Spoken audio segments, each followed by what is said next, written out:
أعوذ بالله من الشيطان الرجيم. بسم الله الرحمن الرحيم.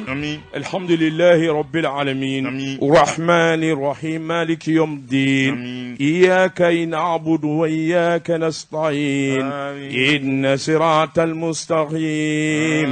صراط الذين أنعمت عليهم غير المغضوب عليهم ولا الضالين آمين. Jonsi Sedou biye jumaye biye lahoro madonye ala nyini ani ala batu ala madde dara ode kama nyakono nga juma do afa do faraka Jonsi Sedou abeka sababu ye subhanahu wa ta'ala akilema kam meleke tilma minunji ukase kanga chifo Allah ta'ala ala mi na kono shukulende ala mi na bi hine ala mi na bi yafa ala mi globe bela ya ala deli arabukana ya deli shinwakana ya deli bamanangana subhanahu wa ta'ala me sabula Allah ta'ala de nyada meleke minum ba kono harama de minum ba kono wurdane minum ba kono jine minum ba kono Allah ya ambeda jile da fengele ngama anga ale ala don ka ale ala nyine ka ale ala patu Allah ala ko anga shun ala ko anga sali ala ko anga jagabo ala ko anga tamaga ni asebanye nga anga ale ala don folo ka don minye ya rasulullah muhammadu rasulullah sallallahu alaihi wasallam ka do ka fo de aka chide folo ani chide laba no dafara joni so de ka don minye lanyine yo obisabati ala ika don ale de hina masai ala ale de yafa masai ala ika don ale de soni masai ala ale de bi so kasura ami kuna da ala ale de bi so bi sini ki so sini ngena ki so sini ngena ki so anyeti kumu ati dimi atugati yelema Jonsi Sedou mami manake ka fo foni zire do mami manake ka fo abi fendima Jonsi Sedou ka do ni tarabi na wa ke medima sini ngena ta deli tuguni na dimina amake malima na lenyi na dimina Jonsi Sedou na ya nyekum wallahi amaya alala sikay ala de bi sombi sini badi milliard be minum bolo ube ala deli dongodo wala bu son dongodo o ala me kunada o ala ma nyakum o ala ma dimi Jonsi Sedou ala kan kunaja ala kan kunaja ala kalimaniya dama Jonsi Sedou ala kalimana dama ala kan ga jamana kishi jamana mabi na to ko mali jamana mi ikaro ni ala o ka angerdege tayoro tana fatia foro tana Jonsi Sedou kado ala de ambla ni mali kele fatia mali mi na ni mami ma wuli ka joke ala bi nyini ngala fatia sewo sebiye na bi korso ku yejumay de ibi korso muna de mumi no fabi ay karamoko senge de digirana senge digirila ita foko alanje Jonsi Sedou donc dalaw ye kuma do fo nyete donc dalaw ye kuma do fo limaniya tala ko ni mami ndara ki nywa no da ki kan kofle ko ni tara ki nywa no da ki kan kofle de bo fo tiete emuna limaniya baliya do muna Jonsi Sedou wallahi ni mi kofle ita ala do masayita do ala mingi ni kofle e taraka mami ni mami do ni kofle lula iba la wali nyuma don Jonsi Sedou ma tinya soro ite nya soro fo ka ta fo nya wulle ite nya soro san wuli san kalo talfla ni nya fle Jonsi Sedou ba soro mami bi nya akacha ma bakilinyi wa nya yo chugodi Allah donye Allah bakilinya bele e wuli bali o ni e ma kofle ni mi kofle ibe ni maniawa nete matini vanye wuli bali Jonsi Sedou amba nyina Allah ta'ala fe ala min yema sa sakoro talenye Jonsi Sedou ala min ngi nga grand prêcheur international je mange pas chez quelqu'un oui ika mobili bibolo ika so bibolo what tu ne manges pas chez quelqu'un je mange pas chez quelqu'un fona kera Asimu Goita ore tego makka gele muna ni bo aka saw ni bo asimiga Jonsi Sedou ne kam soroba alaka hina ne islam shula alaka ya fakuma jelima jakuyate abto kana wele ni ngirna bi yele ba fo daba kera tugodi ne ma fi kana nata ne ma fe ngi kana nata mayinde ni natara ibin galotige ni natara ibe kasuni ni natara ibe kanami ni natara ibisra ni natara ibijoro duru nata bayamai ne jimai tabakorola tabakoro mana nataka ba Jonsi Sedou kado fofo ye horonya dambe ani jugo nyuma ibobla nata shetane ka bo diɲɛ fɛ bɛ ala kana an kɛ maa nata ba ye jɔn sedu an bɛ ala deli ya Allah ya Allah ala min n'a ye diɲɛ da jɔn sedu k'a dɔn mɛlɛkɛ 990 jɔn sedu a y'olu de bila dugukolo k'a ka ci kɛ mɛlɛkɛ 995 a y'u ɲɛmaa kɛ 5 ye n b'o 5 f'i ye tayiru mahiru abisu mɛlɛkɛ min tɔgɔ mɛlɛkɛ mautu mɛlɛkɛ min tɔgɔ ye ko jibrila n'o ye ala ka ciden ye Allah jibrila nali kadi an b'a ɲini Allahu taala fɛ ala kana limautu nama sisan ya rabbi Allah ala kana nama fiyewu an ka to yan jɔn sedu ni mɛlɛkɛ 5 min n'a y'i jan n bɛ gundo f'i ye ni mɛlɛkɛ 5 la mɛlɛkɛ min ka ci ma n'o ka teli n'o ye mɛlɛkɛ fonisire i y'o dɔn wa ɲama n t'o f'i ye ni ma wari di karamɔgɔ i ka orange money fɔ wari bi suuru la sisan 76 26 60 57 o ye journaliste Seydou ka numéro ni ala y'i ci y'a ci a la an ba minɛ journaliste Seydou ne ala ye diɲɛ da min ye jinɛw ye jinɛ 990 u tɛ foyi la dugukolo sanfɛ ala ka ci kɔ a y'a ɲɛmaa kɛ 5 ye jinɛ min n'a tɔ ye ko abisu jinɛ jinɛ min n'a tɔ ye ko kibiru jinɛ jinɛ min n'a tɔ ye ko mutari jinɛ jinɛ min n'a tɔ ye ko samawurusu jinɛ jinɛ min ta ye ko tarafatayi ni jinɛ tarafatayi jinɛ min ka teli ni jinɛ bɛɛ ye gɛrijɛgɛ sankɔrɔtali la k'a ɲɛnabɔ wurudi dɔ bɛ yen n'i y'o fɔ k'o fɔ ka nin jinɛ k'a tɔgɔ sɛbɛn siɲɛ 7 k'a k'a la yali dugu mana jɛ i bɛ ci teliman sɔrɔ n t'o f'i ye n'i ma wari belebele walima i k'an karamɔgɔ wele wala i k'a sɔrɔ a ka so karamɔgɔ téléphone numéro ni adresse d'an ma Jɔn Seydou livre bi feere min i ka livre bɔra a bɛ n yɛrɛ de kɔnɔ livre bi yɛrɛ kɔnɔ a bɛ n yɛrɛ kɔnɔ maa minnu bɛ fanga ɲini na a ka di maa minnu ye ka sankɔrɔta sɔrɔ Jɔn Seydou i k'a dɔn jinɛ ni jinɛ cɛ 5 la jinɛ 1 b'a la n'i y'a tɔgɔ bɛ siɲɛ 7 ka fanga baara n'a ye ka fanga baara n'a ye Allah karamɔgɔ o wurudi o baara bɛ kɛ joli de ye 100 ni 240 o dama ka masaya sɔrɔ 100 ni 240 n ko an b'a di mɔgɔ ma ala kama di o tuma a y'a dafa 1,000,000 kala ne yɛrɛ bɛ 250 ta Jɔn Seydou sanayɛlɛ da ye n k'i ɲininka kulu ye kulu de ka jan Jɔn Seydou n'i yɛlɛnna kulu sanfɛ ka fɛn o fɛn ɲini Alahu taala bolo n'i y'a ɲɛdɔn ala b'i mago dilan kulu 18 de bɛ diɲɛ na min dɔnna Jɔn Seydou minnu tɔgɔ sɛbɛnnen don nka kulu 5 min ni samandiya nana na k'a fɔ a dɔnnen don bil hak a sɛbɛnnen bɛ sɛbɛnkɔrɔ bɛɛ la n b'o kulu 5 f'i ye Zuba kulu Hazu kulu Safa kulu Marwa kulu Tursina kulu kulu 5 dafara dɛrɛ o Tursina kulu kulu 5 nan min ye Tursina kulu ye Dalubo la Nabila Musa ani ala kuma ye don da ni da o kulu in na ye da ani da Allah nin kulu 5 Jɔn Seydou wallahi ɲɛ n kɛra kulu 1 b'a cɛ la n'i y'o kulu tigɛ sɛbɛ siɲɛ 70 ni 7 Jɔn Seydou ka nin fara kan ka nin fara kan Allah Tursina kulu in de y'o ya n t'o f'i ye n'i ma wari di yan n t'a f'i ye Zuba de doa Zuba kulu doa la ilaha illallah ashhadu anna muhammadar rasulullah la ilaha illallah Jɔn Seydou ala k'an ka jamana kisi ala k'an ka jamana taga Jɔn Seydou k'a dɔn n bɛna fayida dɔ d'i ma n b'a d'i ma ala kama kira kama a y'a kulo majɔ kasɛti tigiw telefɔni tigiw a ye n karamɔgɔ ka fayida ta a bɛna fayida di falaki wulibali to a ka fayida ti ci a ko a ka ɲi Laylatul Qadr su nka n'o y'i bɔ a la ala ye su o su da Jɔn Seydou k'a dɔn n'i salila i tilala sali la Jɔn Seydou k'a dɔn arakan 7 sali i ka nin sura in kalan Allah n bɛ nin d'i ma ala kama belebele a fɔ ko la ilaha illallah la ilaha illallah Allahumma al-karimu subhana lillahi rabbi samawati sabi iwa rabbil arshil azim siɲɛ 3 n ye nin d'i ma ala kama Allah n ye nin d'i ma ala kama i habi wo hami n'a b'i la Jɔn Seydou n'i ye nin fɔ ka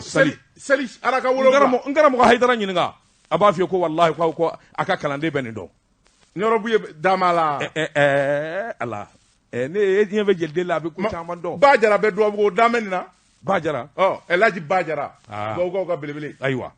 kuranɛ gundo b'a bolo dɛ est-ce que Allah kibaru Jɔn Seydou an ka jɛ k'an bolo kɔrɔta sanfɛ b'a bolo an k'an bolo kɔrɔta sanfɛ Fatiha bɛɛ k'a kɛ ni ŋaniya ye hami bɛ min na jɔn sodi k'a dɔn gɛlɛya bɛ min kan bana bɛ min na jɔn sodi k'a dɔn maa min bɛ baara ɲini maa min bɛ wari ɲini maa min bɛ sutura ɲini jɔn sodi k'a dɔn ala k'a minɛ bɛɛ lajɛlen ye bɛɛ k'i tɛgɛ kɔrɔta sanfɛ Fatiha أعوذ بالله من الشيطان الرجيم اللهم صل على سيدنا محمد عبده ورسوله الله لا شريك له الله لا شريك له لا إله إلا الله وأشهد أن محمد رسول الله يا ربي يا ربنا يا ربي يا ربنا جون سدو ما منو غنياما نوبي ورداما نوبي أنزون جون سدو على كوسون باك علي على كوسون باك علي على كنا جلسوما يا ربي يا ربنا على كنا جلسوما على كنو كمانا جون سدو على كنو كمانا Assimi Goïta kana dossier isigné ka signature bébé keni Assimi Goïta to isa kamina Assimi Goïta make président ambe kini du na se ka fendi mama aka toyi aka ka warta kamina make président ambe wardu gaucher do barake gaucher tege magagele o ti chete tege magele de do kakoro gaucher wa gaucher kini wo e ni shini foni direct kelenyi foi tekele na badi akadi na ti wardi an wani ba dɛmɛ jamana degu min b'a kan ni jamana kungo min b'a kan na wajibi don maliden kelen-kelen bɛɛ lajɛlen kan i k'a dɛmɛ wallahi suna don ka k'i ka faso fɛ k'i ka jamana kisi suna don لا إله إلا الله وأشهد أن محمد رسول الله الله لا شريك له الله لا شريك له يا ربي يا ربنا الله الله جوان سيد الله تعالى كو Asahullah minya amba ashata ko kwaye kuma inzoro ya Rasulullah Muhammadu sallallahu alaihi wasallam nyumanya jiri sudo jiri nduru lembe arjina do kona bolo bi diana mami mana bolo mina ni ma bla fokata si ikasayama jon so de bi tasi arjina jiri suma bay de ko wallahi firdausu ina fo sedun nantimaw ina fo maju sembaro ina fo basedu silaw Allah ma minnu bi hinɛ ala kama kira kama ka hinɛ faso la ka hinɛ maa wɛrɛw la ala ka n'u dɛmɛ ala ka n'u kisi ya rabbi ya rabbana allahumma Fatiha alhamdulillahi rabbil alamin donda wele dona iyo nam Dama tungara mbala chogo bedi joti jedu ne be mbulo bu ado mbi boni seben mi nu ka mako aujourd'hui bi joni so di kado seben bro bi ko ma bla bolila anyema anada baje karamogo to de ko alhaji abe haidara joni so di kado ngani vasiri nya amadu baba nyanka seben amadu baba ko ako jamana ngana mu anashoni joni so di kado dege shishi bi bo karato da nga yele ma karato da mana kenyema wewa ngali tomi be joni so de ka don jamana kundi ka avion ma chama de be so mingele do ka fo mi ni minga nga sorala joni so de ka don sabla jamana kundi no fe maw akra fe maw joni so de ani ci don bela jele dan no kele benina nga mami ni mine be folo joni so de ka don sumele bube maiga fili dabo o de la ngima ngo de ga shishibi bo karato da joni so de semene gala ko ni ma fla minani ibrim bokar geta ka mona akumbi yala masake avion mi ngono atise ka danunu ma sabula kiritigalo ye mi ni mi wo segesegeli debi sena ninga ko nyedo joni so de ka don na fuluba mi nyena nina shoni mi ngera ni ngo ina fanga ka bo kosobe so mi ngele do ka fo mi ngoni nye jamana fa makoro ye ubala atifo jego kelaw ko atifo tidongo joni so de sabula wari kasabi fanga ka bo kosobe joni so du ma mi zona ni va dan jamana ni jamana mi nyanne do ki dani na fulu mu nga ka dun joni so de ka do oni ma fa la bele jile kele sebene kala ko ikado abwa yamoriya tambulo sharatu ka kuma ambi dasradla nga sigasigale min ngoni ngeledu joni so di ka don aywa ikada waranga talembe samna jamana kundigi annaka koroma suruma mba do be olu to afolembe joni so di ka do hanna soro wele mabluma walu mamina folo joni so di ka do tisuna sabula donné do ka fo ko ngoni asigasigale barka be bonya o ministre koro ere do be o ya jira ka fo bil hak sabula million gemena ni sefa wari do soro ko du avion sango puma ina ka soro atikuru kuna atikuru dila minu be ko njama jalo lu dunye jole dun sebene kala ko akika do jamana in janvara jamana in juana jamana in ikado akile kura fo kata dafri o wuli ka joni chesiri buluka joni so de kado ma fla mi ngoni be no e sumele bube maiga mi nye madame boire felici soko joni so de kado nunu mbi kasola to ni joni de kanga mina kada nunu nga ngali to mbe ni ngunye sebanyi anye mi mbo aujourd'hui kono akabi bolla jaba tungara ne bin tigɛ don o bi kɛ bɔ ni sɛbɛn ye an ko min ma Mali Tribune parce que ba n'o ye Abdramani Diko ye nin y'a ka sɛbɛn ye Abdramani Diko ko bɔɲɛ laban ye boli ye ministre kɔrɔ ministre de la communication kɔrɔ Mamadou Camara a minɛna kunun ko ngami ka taa fɛnɛ datugu kaso ko mala mɔɛ eni jeni asahurulai cɛni do ko jwani fitini tɛdi kabarla kare de do cɛni do nga cɛni do awɔ ni laba bolo na kɛ kaso ye koyi kaso bomba tuguni a seginna ayiwa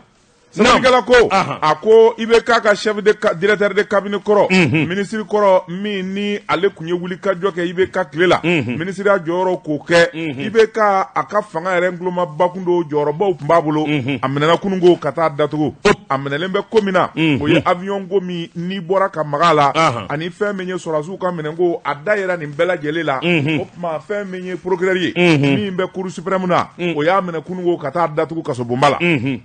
sɛbɛnnikɛla ko a ko dɔgɔkun tɛmɛnen fɛn min ye kunnafoniw kɔni ye o kun jaruna fa bɛɛ lajɛlen fɛ k'a fɔ fɛn min ye mandat daminɛ o ye diyagoya i banna ka na sariya lamɛn o tuma finitigiw a ye taa ɲini a k'a minɛ ka na n'a ye o de labanna ka d'a kan sabula convocation dila a ma procureur fɛ a y'i ban ka taa kɔrɛ ale b'a o procureur ye ninnu ye bilen o tɛ ninnu ye bilen dɛ procureur misɛnnin tɛ ninnu ye bilen koyi sɛbɛnnikɛla ko u mandat dilen a ma ko a ka taa a ko a tɛ taa sɛbɛnnikɛla ko yɔrɔnin bɛɛ fɛn min kɔni ye finitigiw ye gendarmerie olu de y'a ɲini ka taa minɛ gɔrɛ ka na n'a ye ka na sigi procureur ɲɛkɔrɔ a sigilen procureur ye sɛbɛnw bɔ k'u bi jatedenw bɛɛ nin nafolo in bɔra nin taara yan e bolonɔ filɛ nin na i ye nin kɛ i ye nin kɛ sɛbɛnnikɛla ko a damanda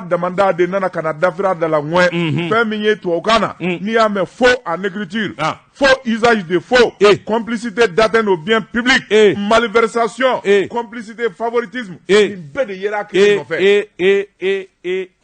cɛni tora a la sɛbɛnnikɛla ko o tuma fɛn min ye procureur ye o k'o yɔrɔnin bɛɛ lajɛlen sɛbɛn ka d'a kan kasobonba kaso yɛrɛ datugulen sɛbɛnnikɛla ko an bɛ don min na ko bi fɛn min ye sɔrɔdasiw ka minɛnko fɛnɛ a ɲininkara o la sɛbɛn caman bɛ e de y'u tɛgɛnɔbila jamanakuntigi tɔgɔ la o tuma mun ni mun de kɛra yala IBK tun b'a kalama IBK y'i bila a la o preuve bɛ min preuve ma ye a gɛlɛyara sɛbɛnnikɛla ko a ko n'i y'a ta k'a lajɛ minɛn minnu sanna n'u surfacturé la nin bɛ nin na nin bɛ nin na nin wari in jiginna e yɛrɛ ka compte kɔnɔ nin don nin chèque in dir'i ma i y'o wari ta mun na miliyari o bilara e kun mun na sɛbɛnnikɛla ko a ko n'i y'a ta k'a lajɛ fɛn min ye ko kɔni y'a senina fɛn min kɔni ye kiiri tigilamaw ye o ko tuma sani ko yɛrɛ bɛɛ lajɛlen ka ɲɛdɔn e bɛ taa kaso la sɛbɛnnikɛla ko o yɔrɔnin bɛɛ lajɛlen u ye sɛbɛn d'a kan a ko n'i y'a ta k'a lajɛ fɛn min ye nin ko in ye nin kɔlɔlɔ bɛɛ kun y'a dɔn k'a fɔ a tɛ taa ka ministre in da n'o ye Mamadou Camara ye ministre kɔrɔ ye sabula wulikajɔ kun kɛra 2020 kiiri tigilamaw fɛ k'a minɛ k'a datugu a ma tɛmɛ kalo kelen kan a laban bilara min bɛ se k'a to kow ɲɛ ka ɲini sɛbɛnnikɛla ko a ko n'i y'a ta k'a lajɛ fɛn min ye wulikajɔ kura mun n'o kɛlen bɛ pôle économique olu ye rapport mun da n'a dalen bɛ cour suprême na juge min bɛ n'o ye procureur ye n'o ye Mamadou Timbo ye Timbo a n'a ka juge o kɔni u ye ko in zeni k'a seni ka na jɔ a la bɔɛ o tuma sani kiiri ka tigɛ ko yɛrɛ ɲɛ a n'a tiɲɛ na nkalon bɛɛ ka dɔn kasobonba sɛbɛnnikɛla ko nafolo min dunnen bɛ fɛn min ye nin ko in na CFA wari miliyari 9 miliyɔn 35 o de tununnen bɛ miliyɔn 350 o de tununnen bɛ avion zango in na miliyari 9 miliyɔn 350 o tununnen bɛ avion zango la minɛn zango n'o ye sɔrɔdasiw ka minɛnw ye miliyari 900 miliyari 80 a n'a kunkanfɛ o tununnen don Mali faamaya yɛrɛ man di o nka dɔwɛrɛ tɛ dɛ maa caman ye faamaya kɛ o sigilen don a ka so foyi t'u la so de bɛ minɛ dɛ o bɛ minɛ Allah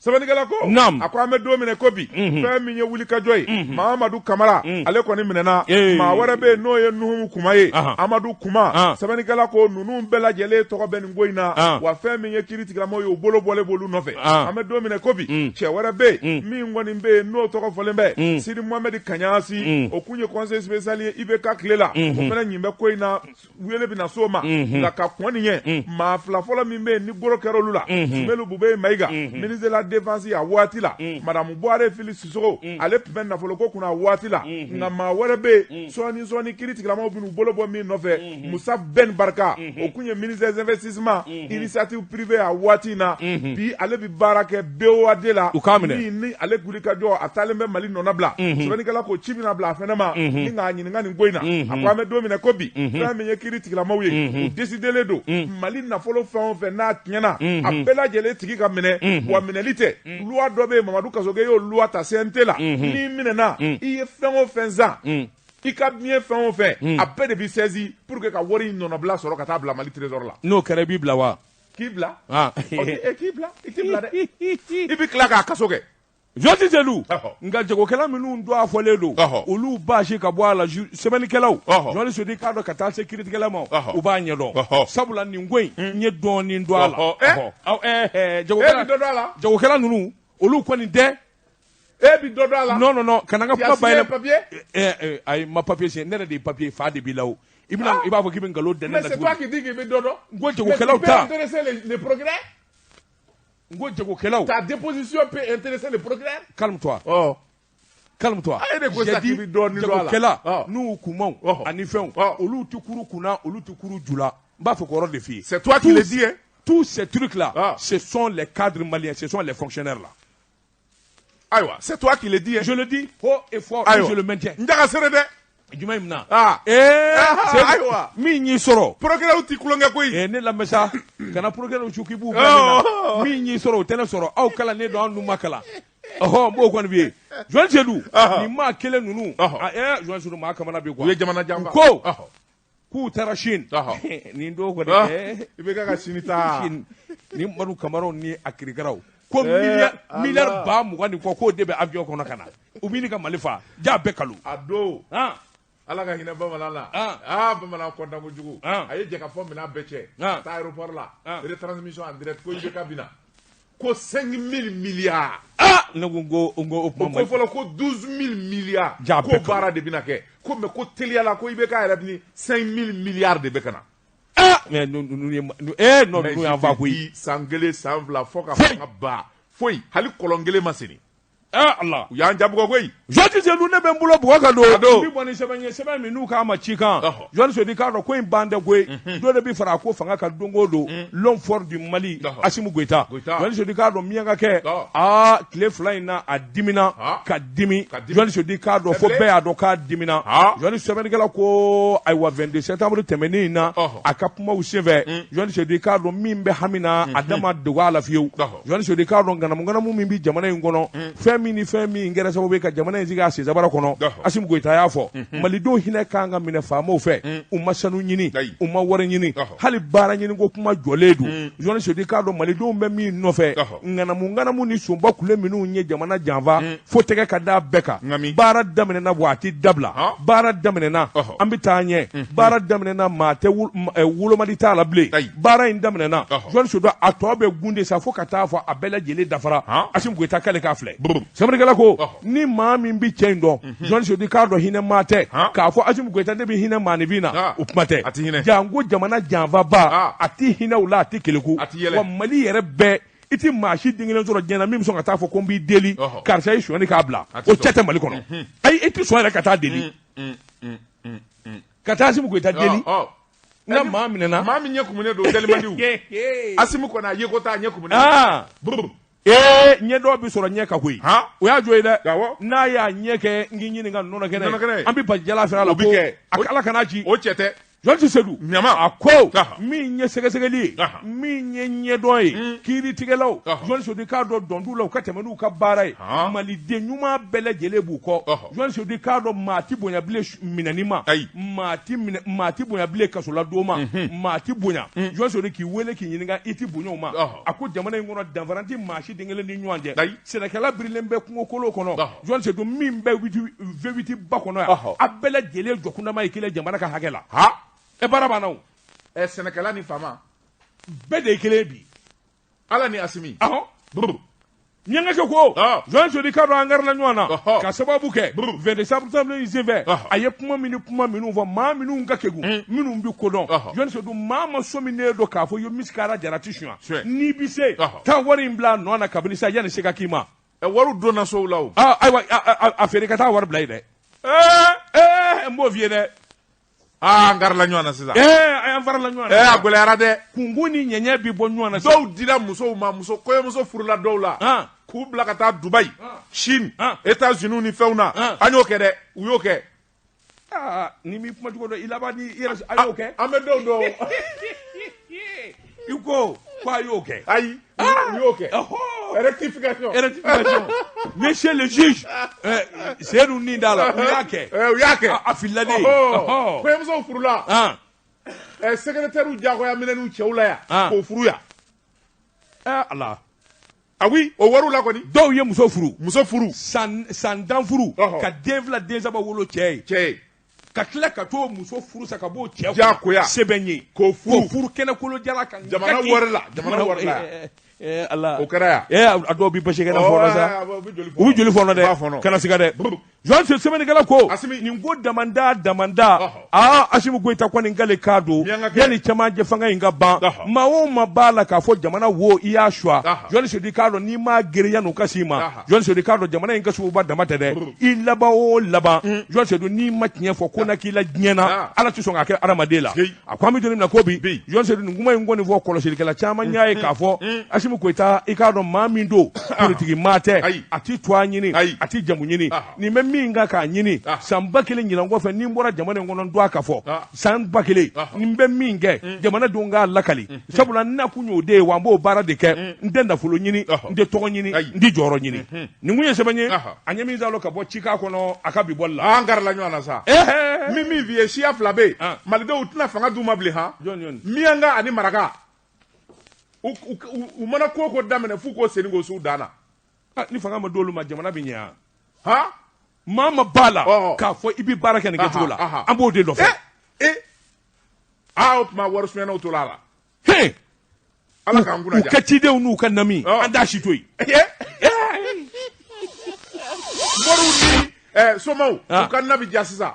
an b'a siri kɔli an b'a siri kɔli ka taa fili baarɔ e ko siri bi fɛn ye bilen nin an b'a siri sirili bi fɛn ye bilen wa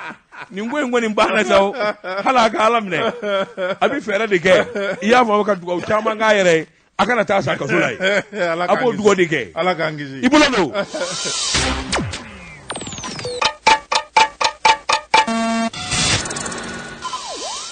Josi Seydou n bala cogo bɛ di daba tungara ne bɛ n tɛgɛ don ni kɔni sɛbɛn ye an ko min ma indépendant pasiriba n'o ye Musa Sayon Kamara ye nin y'a ka sɛbɛn ye Musa Sayon ko n sɛbɛ bɛ n ka foroko ma ni jiriw m'a dɔn wa b'a dɔn an ka minisiri min n'a bɛ sɔrɔsiw ka koɲɛ kunna colonel Sadio Kamara cɛ ŋana sɔrɔsi ŋana jole a ka kuma man diya a kɛwale de ka bon sɛbɛnnikɛla ko a kɛlen kɔfɛ ka Mali munɛ sama ka bɔ a la ka tiɲɛjala fɔ Florence Parly ye an ka jamana kɔnɔ a ye wuli kajɔw daminɛ Mali yɛrɛ a ka yɛrɛma hɔrɔnya a bi sɔrɔ sira minnu bɛ kɛlɛ bunak'u kan f'o baaraw ka kɛ o dɔ ye école min bɛ yen ni Mali sɔrɔsiŋanaw bi former a la u ko min ma école militaire o ka sigi an ka jamana kɔnɔ teliya la Sadio Kamara ko o wuli kajɔw bi daminɛ sabula n'i y'a ye Faransi wala tubabuw bi lɛ kan na kalanyɔrɔ de t'an bolo min bɛ se k'an ka sɔrɔsi jeliw an ka généraliw n'an ka officier baw kala ani k'an ka denmisɛnninw kala kɛlɛ fɛrɛ la o yɔrɔnin bɛɛ fɛn min ye colonel Sadio Kamara ye a y'a laɲini transition ɲɛmaa fɛ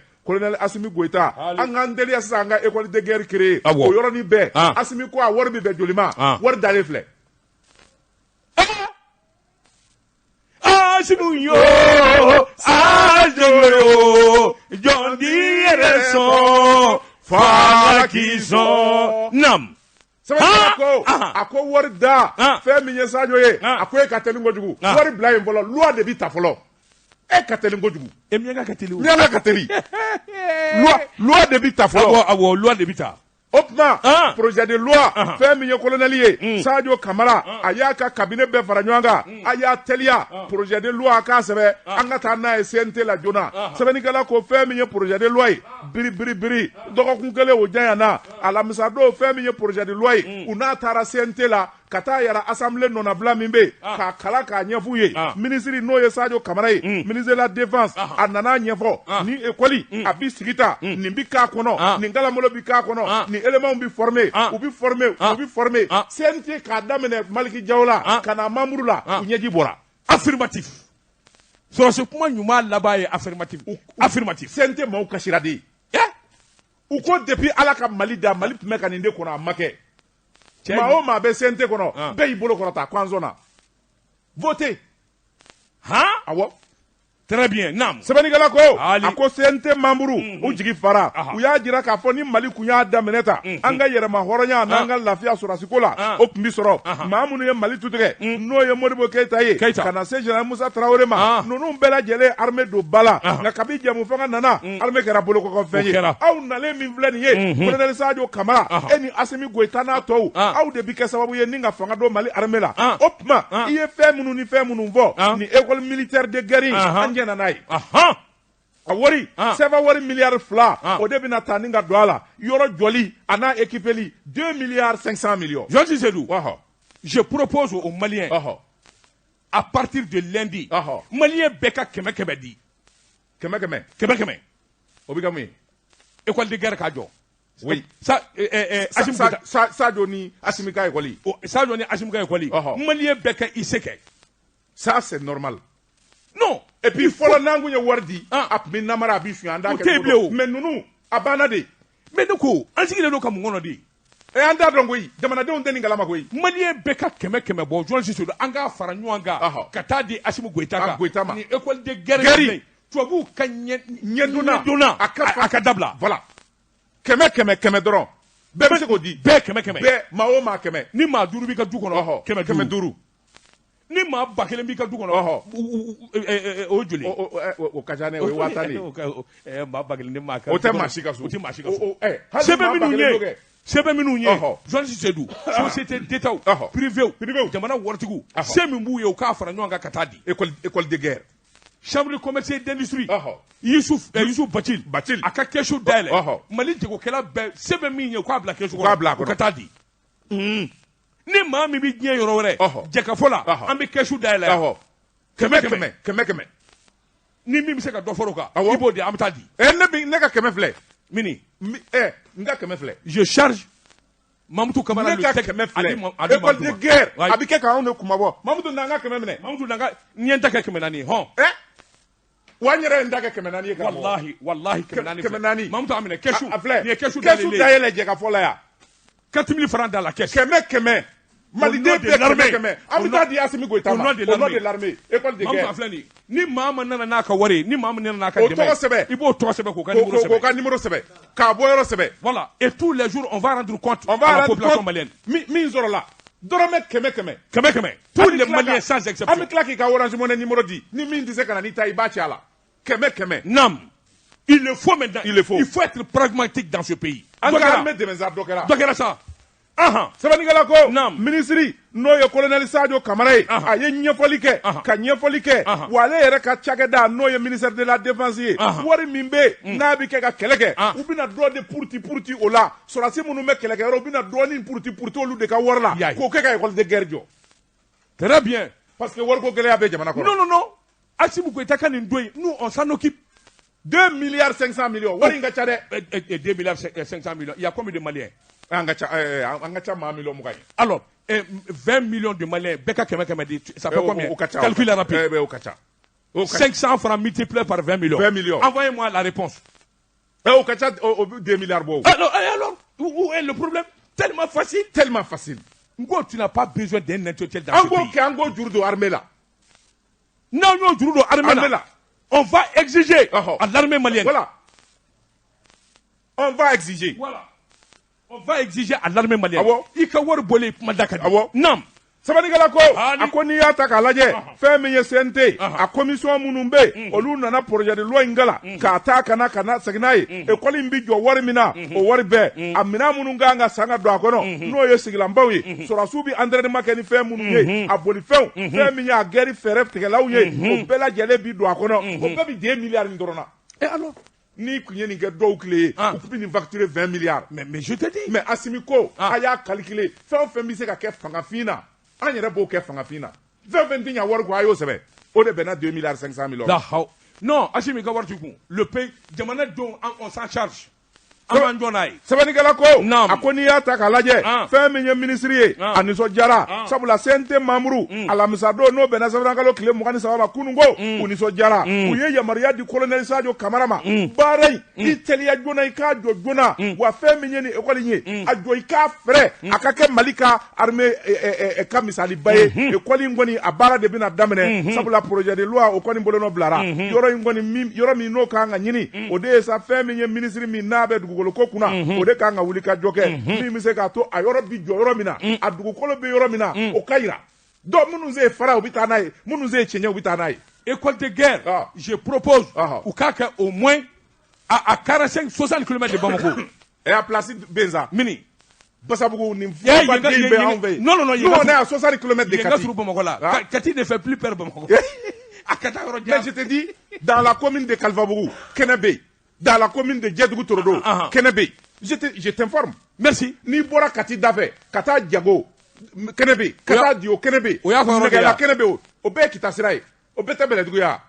je réquisitionne cette partie là parce que fɛn ɲɛnama foyi tɛ yen n'o yɔrɔ yɛrɛ forow bɛ yen dɛ an ka cikɛ forow bɛ yen je réquisitionne an ka cikɛ forow bɛ yen tiga sɛnɛ yɔrɔ ni malo sɛnɛ yɔrɔ ni kaba sɛnɛ yɔrɔ n'i b'a minɛ i bɛ dɔɔnin san a kunna Georges Tedou an ka Tezara premier o ka kɛ Mamutu Tezara premier an ko min daba tugara ne min tɛgɛ don o bi kɛ ni sɛbɛn ye an ko min ma providentiel parce que b'a n'o ye Bindu Danbele ye nin y'a ka sɛbɛn ye Bindu ko a y'a minɛ a b'a kɔnɔ o kɔni o tɛ nka a y'a minɛ a b'a tigɛ o ye ɲɛŋɔɲɛ a ko fɛn min ye vis-à-vis de Kinshasa fɛn min ye nin pharmacie in ye a gardien o yɛrɛ de kun ye pharmacie Dakariba ye ka tila ka n'i sigi sɔgɔma ka patron wele ko dɔw bɛna pharmacie kan o m'a fa u ka k'a fa de o awɔ e so fɛrɛ ka bon koyi so fɛrɛ ka bon awɔ sɛbɛnnikɛla ko a ko commissaire 3e arrondissement commissaire kura min bilara ye n'o ye Amadu Balobo Mayiga ye a ka keko sabula kabi kunnafoni dara kan pharmacie in filɛ yiri titi ɲare la u k'a ma pharmacie kɔnga dugu jɛra fɛn min ye gardien ye a fɔlɔ de ye pharmacie tigi wele patron patron dɔw nana Dakari u ye fɛn bɛɛ kɛ u ye wari ta u ye wari ta ale y'o dɔn cogo di ale m'a kun don wa voilà c'est policiers ka kabini i bɛ kuma fɔlɔ min fɔ dɛ policiers bɛ ça c'est les enquêtes awɔ pharmacie tigi ale hala ɲɛma ko a donna mobili kɔnɔ pagapagaba ka na fɛrɛ minɛ da karilen bɛ ka vitre ci pharmacie kɔnɔna fɛn bɛɛ donnen don ɲɔgɔn na i b'a fɔ cɛ 100 de donna pharmacie kɔnɔ k'a woloma ye de so o yɔrɔnin bɛɛ a y'i bi ka taa 3e arrondissement na ka taa da commissaire kulo kan commissaire o yɔrɔnin bɛɛ a ka cɛŋana minnu bɛ yen n'o ye brigade de recherche enquêteur Umaru Tarawele n fa to a ma a ko Umaru nin dossier in minɛ i jija ni zo ninnu ka minɛ sisan o yɔrɔnin bɛɛ Umaru nana ka na constat kɛ ka yɔrɔ lajɛ ka jateminɛ kɛ Umaru nana ye yɔrɔ dɔ bɛ kɛrɛfɛ video surveillance bɛ yen ja gardien ɲinɛn'o kɔ Umaru ko ko enquête banna a ye commissaire ko mon commissaire enquête banna commissaire ko cogo di e sera a tɛ minute 5 bɔ enquête banna cogo di a ko video surveillance cassette filɛ n bolo payi a nana k'a la a kɛ a la ni gardien yɛrɛ de ye gardien in tɔgɔ di a tɔgɔ t'a la wa Kibili Diko a tɔgɔ ko Diko Kibili Kibili Diko Bilali Diko ye maa kunda ye koyi i bɛ se ka ɲinɛ o kɔ Bilali Diko gardien yɛrɛ min bɛ tile da la yen tɛ wuli la yɔrɔ kalifalen b'a la société gardiennage de y'a bila ka na a bɛ sara kalo la dugu tilalen ale yɛrɛ de wulila ka Dakari baara banna a ye te premier min ka deuxième min a sigilen bɛ caméra bɛ k'a lajɛ a ɲinɛna caméra kɔ min b'a parce que min y'ale tromper sigiɲɔgɔn dɔ de bɛ yen o ka caméra bɛ yɔrɔ jan o jɔlen b'ale la ale t'o ye Allah ale to ye parce que ale bɛ yɔrɔ min na ale kɔnɔ ko caméra tɛ yen caméra ɲɛ b'a bɛɛ la caméra cachée a tɔ fɔ n ye dɛ sɛbɛnnikɛla ko caméra cachée u nana ka na lajɛ fɛn min kɔni ye film ye a y'a k'a la u y'a k'a la k'a jeli daminɛ pharmacien yɛrɛ ko n tɛ Bilali ye nin ye Bilali ye a sigilen tulo b'o la coyi ba taara den a y'a minɛ ka na n'a ye yan u b'u kɔfilɛ waati min Bilali bɛ min o y'a sɔrɔ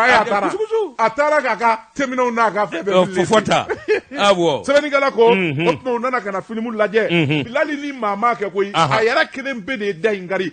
i b'a fɔ ko cɛ 100 donna ye inna lillahi o ti maa ye a labɛnnen de don a bolo sɛbɛnnikɛla ko o yɔrɔnin bɛɛ société de gardiennage min y'a ta u taara ka taa ka dossiers bɛɛ salo ye Bilali kɔni bɛ ɲini cogo min a bɛ ɲini de Bilali di ko ni cɛ o cɛ kɔni ye Bilali ye so kɔni don sabula pharmacie wari a n'a kɔnɔfɛn a y'a bɛɛ cɛ ka taa bɛɛ bila yɔrɔ dɔ la ka tila ka n'i sigi sɔgɔmada fɛ komi ko ma kɛ awɔ o de don kunnafoni bɛ nin ye an ye min bɔ providentiel kɔnɔ a ka bi bɔli la Jɔnni Seydou n bɛ bɔ ni sɛbɛn ye sɛbɛn min n'u k'a ma le triomphe o don Jɔnni Seydou k'a dɔn hakaja i bɔra ka min fɔ o don min ye agence de gardiennage ye Jɔnni Seydou fo yɛlɛmaba de ka don u ka ko la sabula min y'u ka baarakɛlaw ye n'o ye agents ye minnu bɛ ta ka taa bila sodaw la ni ka kɔlɔsili ni fɛnw kɛ Jɔnni Seydou a caman bɛ ɲanikisɛ bilen de la a caman kɔni bɛ sɔrɔ tɛ Jɔnni Seydou k'a dɔn ɛlɛn nin kana to so n bɛ taa nin baara in kɛ ten Jɔnni Seydou bɛ taa nin baara in kɛ ten ni Ala ma jankɛ i laban i na ko kɛ awɔ i man ka min kɛ cakɛda min bɛ n'u k'a ma AMM Jɔnni Seydou AMM o ye agence de sécurité ye min lakodɔnnen don jamana in kɔnɔ kosɛbɛ Jɔnni Seydou sabula a bɛ n'a fɔ olu fɔlɔfɔlɔ de ye baara in daminɛ nka baarakɛla minnu bɛ yen n'o ye u ka agents ye Jɔnni Seydou ninnu da ye ɲani ye ninnu da ye kɔrɔbɛ da ye Jɔnni Seydou n'a fɔra cɛbakɔrɔ i ka si ɲɛna denbayatigi kalo maa sa 8,000 de bɛ d'i ma i ka kalo sara ye 8,000 o man ɲi AMM 8,000 de bɛ d'u ma Jɔnni Seydou wa o 8,000 yɛrɛ sɔrɔtɔ wa sabi wa nabi AMM ka contrat ye 300,000 ni i y'a faamu par famille sɛbɛnnikɛla ko Jɔnni Seydou i k'a dɔn kalo maa sa u ka se k'u ka kalo sara sɔrɔ 8,000 sɔrɔli u bolo i k'a dɔn a bɛ kabako da ye a bɛɛ ta i k'a dɔn nin cakɛda in a fɔlɔfɔlɔ de sigira Jɔnni Seydou i k'a dɔn bɛɛ lajɛlen ko tabarikala sabula min ye AMM ye o cakɛdaba ka dɔgɔ jamana in kɔnɔ u ka ayiwa agents di yɔrɔ min na Jɔnni Seydou sɛbɛnnikɛla ko a ko ayiwa min ye a bɔ cakɛda in ɲɛmaa ye ɲɛmaaso ye u mago tɛ u ka baarakɛlaw la u ka hakɛ tɛ sɔrɔ Jɔnni Seydou i k'a dɔn olu yɛrɛ kɔni kelen bɛ ka contratbaw de signé u ni cakɛdabaw ni ɲɔgɔn cɛ u b'a nafolomugu minɛ ka suuru kun nka minnu yɛrɛ bɛ si u ɲɛna minnu bɛ kɔlɔsili kɛ Jɔnni Seydou k'a dɔn nafa kelen t'olu fɛ yen u k'u ka directrice générale o tɔgɔ de ko madame Gindo Fanta Madi madame Gindo Fanta Madi ni maa min taara a fɛ yen muso kafalen a yaadalen Jɔnni Seydou a jamane kuma duman di bɔ a da saa kalo 12 a sigilen don ni ayiwa natabaya kuma ye a b'a fɔ anw ka nin cakɛda in a sigira sen kan kabini 1987 wa bi maa min bɛ baara la anw bolo maa 3,500 o de bɛ baara k'anw bolo wa an bɛ yɔrɔ bɛɛ lajɛlen la société minière i k'a dɔn banquiw ka taa se ayiwa cakɛda nafama yɔrɔw anw ka mɔɔw de b'a bɛɛ lajɛlen la nka nkalon i bɛ mɔɔ kan k'u jimi i bɛ mɔɔ kan k'u joli min. Un gardien mal payé est une insécurité pour le patron. Mais bien sûr. Et pour la société. Donc, société minnu bɛ yen n'u kelen bɛ ka ninnu employé dɛ u kan k'u gɛn de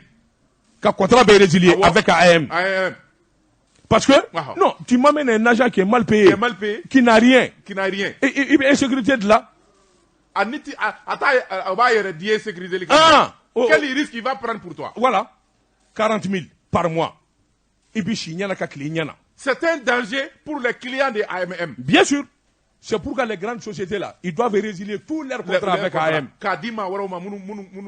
Mais je te dis, directrice générale, Madame Gindo, Fanta Madi, Jɔnni Seydou k'a dɔn nin muso in, kuma duman di bɔ a da, a yɛrɛfɔ min b'a la, a jamanen, maa 3,500 de bɛ baara k'anw bolo, i b'u sara joli kalo la, denbayatigiw, e m'a dɔn e bɛra ka maanifin joli min, nin ye hɛrɛ ye. Sɛbɛnnikɛla ko min ye le triomphe du Mali a ko baarakɛlaw sɛgɛnna u ɲanina u laban bara ka kuma sa sabula i k'a dɔn ko in tɛ ka to nin cogo in na nin kun ye sɛbɛn ye an ye min dalo ka bɔ le triomphe du Mali kɔnɔ a ka bi bɔli la. Daba tun kana bi ta ye ko an t'a bila yan. An b'a bila nka Jɔnni Seydou min ye ayiwa agent de sécurité ye maa min b'o employé il faut que i k'u sara ka ɲɛ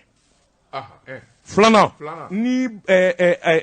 agent de sécurité ni bi sara ka ɲɛ jɔn sodi ka baara kɛ correctement fana i sigi tɛ wuli la walima i sigilen bɛ WhatsApp lajɛ la connexion na walima e sigilen bɛ npogotigini dɔ n'an bɛ baro la i fɛ i ka poste la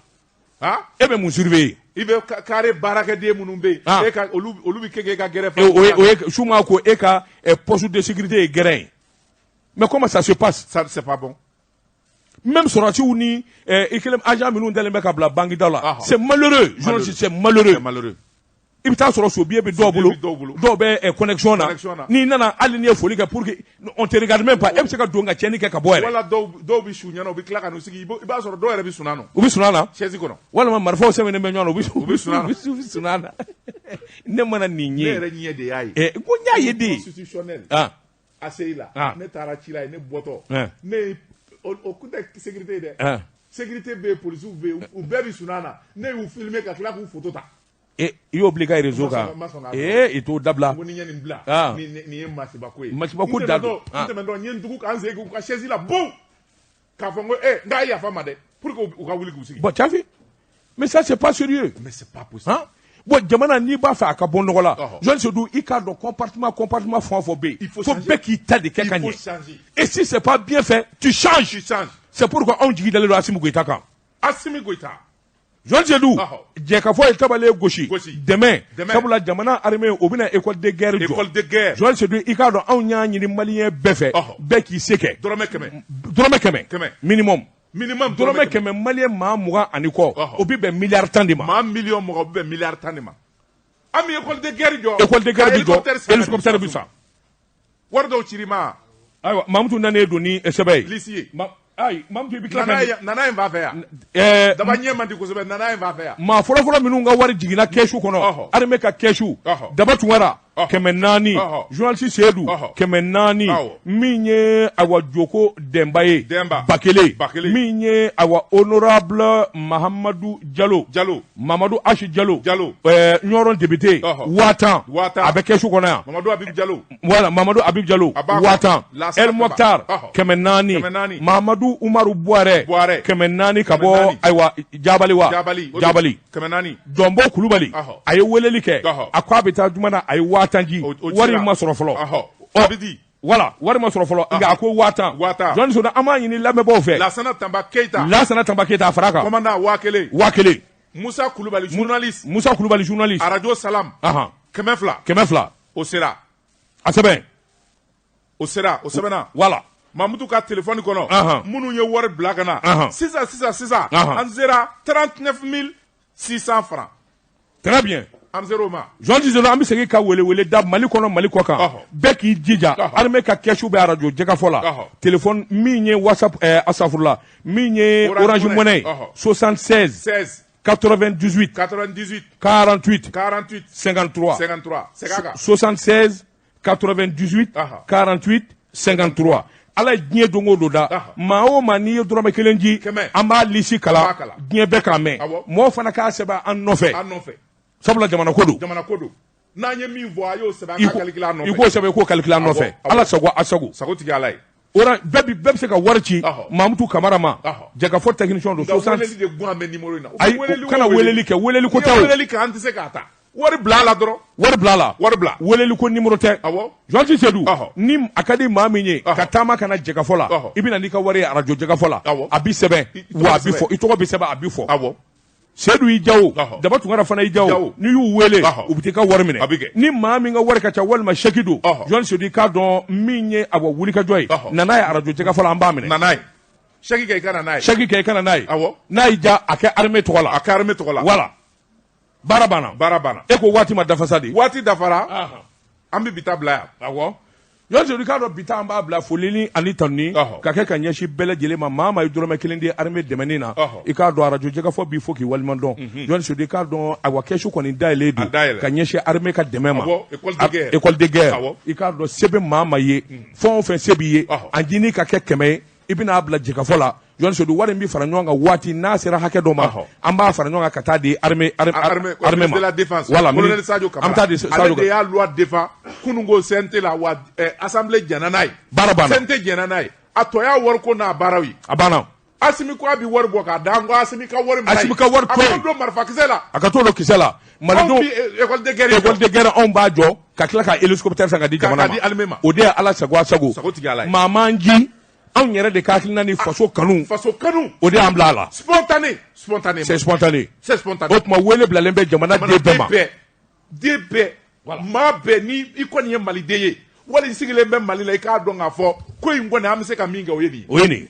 Jɔn k'a dɔn waati n'a ka waati ma se jamana ta waati sera Mamutu Kamara bolo tun bɛ nɛgɛ la min ye journaliste Seydou Daba Tunkara an bɛ segin a kan armée ka kɛsu maa o maa n'i b'a fɛ ka wari ci 76 98 48 53 a ma fɔ i k'a numéro wele dɛ a fɔra de i ka wari ci ni bɛɛ wele k'a tɛ se ka taa n'i ye weleli k'a tɛ taa o tuma maa bɛ wari ci i k'a ci nin numéro la walima arajo Jɛgafɔ ɲɛmaaso n'i nana dɔrɔmɛ 1 Misikara Jarati n'i y'a di a bi sɛbɛn o yɔrɔ bɛ i k'i jija a ka sɛbɛn i jɔlen ɲɛna n'i ye wari di dɔrɔn i b'a di min ma a fɔ ko n tɔgɔ sɛbɛn wa lisi bi kala